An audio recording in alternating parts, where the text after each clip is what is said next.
আসসালামু আলাইকুম viewers, welcome to my channel farm life hacks. তো আজকে আপনাদের সামনে উপস্থিত হয়ে গেলাম আরেকটি গুরুত্বপূর্ণ বিষয় নিয়ে। তো সম্পূর্ণ ভিডিওটি যদি আপনারা দেখেন তাহলে ফার্ম সেক্টরে আপনারা লাভবান হবেন ইনশাল্লাহ। তো আমরা ফার্ম সেক্টরে সবসময় একটা ভুল করে থাকি, দেখা যায় যে আমাদের ফার্মের ভিতরে যে মুরগিগুলো থাকে সেই মুরগিগুলোর ভিতরে যদি দু একটা মুরগি অসুস্থ হয় তাহলেই কিন্তু আমরা অ্যান্টিবায়োটিক ব্যবহার শুরু করে দিই। তো এই বিষয়টা নিয়ে আজকে আমি কথা বলবো। সম্পূর্ণ ভিডিওটি ধৈর্য সহকারে দেখুন, আপনারা অনেক কিছু শিখতে পারবেন। তো দু একটা মুরগির যখন দেখা যায় যে অসুস্থ হয়ে যায় বা মারা যায়, তখনই অনেক খামারি অ্যান্টিবায়োটিক ব্যবহার করে। এতে কিন্তু উপকারের বদলে ক্ষতি সবচাইতে বেশি হয়। তো কিভাবে ক্ষতিটা হয়?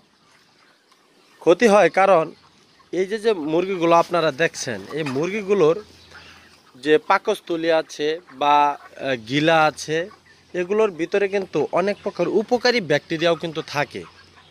তো যেগুলো খাবার পরিপাকে কিন্তু সহায়তা করে থাকে। তো যখন আপনারা যথেচ্ছ পরিমাণে অ্যান্টিবায়োটিক ব্যবহার করা শুরু করেন, তাহলে তখন কিন্তু যেগুলো সুস্থ মুরগি আছে সেই সুস্থ মুরগির ভিতরে যে উপকারী ব্যাকটেরিয়াগুলো আছে সেগুলোও কিন্তু ক্ষতিগ্রস্ত হয়। এতে করে মুরগির হজম শক্তি কমে যায়, খাওয়ার প্রতি অরুচি দেখা দেয়। তো যারা লেয়ার মুরগি পালন করেন তারাও কিন্তু দেখা যায় অ্যান্টিবায়োটিক ব্যবহার করার পর কিন্তু ডিমের উৎপাদন কমে যায়। এটা কিন্তু ভুল। আপনারা যখন দু একটা মুরগি অসুস্থ হবে তখন সেই মুরগিগুলোকে নিয়ে ডাক্তারের কাছে যাবেন।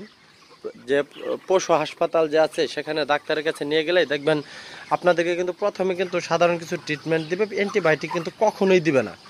কারণ কি, অ্যান্টিবায়োটিক যখন আপনারা ব্যবহার করবেন তখন সবগুলো মুরগির উপরেই কিন্তু এটার প্রভাব পড়বে।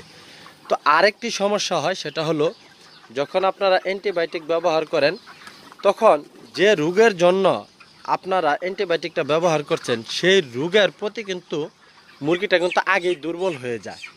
আপনি অ্যান্টিবায়োটিক ব্যবহার করলেন, সেই রোগের যে প্রতিহত করার জন্য যে আপনারা মেডিসিনটা মুরগির ভিতরে পুশ করছেন, তো সেটা কিন্তু আগেই কিন্তু কাজ করে ফেলছে। পরবর্তীতে দেখা যায় ব্যাকটেরিয়া যখন আক্রমণ করে মুরগির শরীর তো আগেই দুর্বল হয়ে গেল অ্যান্টিবায়োটিক প্রয়োগের কারণে। তো পরবর্তীতে মুরগি আর সেই জীবাণুটার সাথে লড়াই করে বেঁচে থাকতে পারে না, মুরগি কিন্তু মারা যায়। তাই কখনো যথেচ্ছ পরিমাণে কিন্তু অ্যান্টিবায়োটিক ব্যবহার করবেন না। ব্যবহারের ক্ষেত্রে খুবই সাবধান, অবশ্যই রেজিস্টার কোনো ডাক্তারের পরামর্শ নিয়ে তারপর কিন্তু অ্যান্টিবায়োটিক ব্যবহার করবেন। তো সবাইকে সম্পূর্ণ ভিডিওটা দেখার জন্য ধন্যবাদ। তো আশা করি আপনারা বুঝতে পেরেছেন যে কখনো চাইলেও আসলে আমাদের ইচ্ছা মতো যদি আমরা মেডিসিন প্রয়োগ করি এতে কিন্তু আমাদের আর্থিক ক্ষতি হয়, উপকারের চাইতে ক্ষতিটা সবচাইতে বেশি হয়। তো সম্পূর্ণ ভিডিওটি দেখার জন্য ধন্যবাদ।